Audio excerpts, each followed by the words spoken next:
Una vicenda inquietante quanto misteriosa, quella che vede protagonista un autista bassanese di 56 anni, dipendente della ditta di trasporti Media Group di Rosà.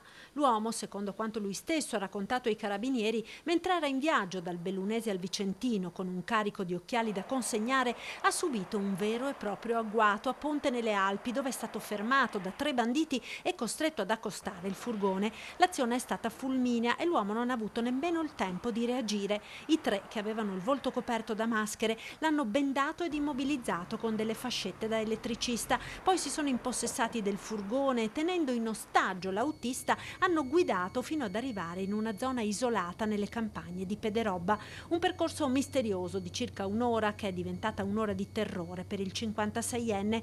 A Pederobba l'autista, costretto a scendere, è stato legato ad un albero mentre i malviventi si sono allontanati con il camion ed il carico di occhiali del valore di circa 50.000 euro. Sotto la pioggia battente, terrorizzato, dopo circa mezz'ora l'uomo è riuscito a liberarsi e a raggiungere a piedi la vicina birreria Petra Rubla, dove ha chiesto aiuto. Sul posto sono arrivati i sanitari del 118 ed i carabinieri di Montebelluna, ai quali l'autista, visibilmente provato e sotto shock, ha raccontato l'accaduto.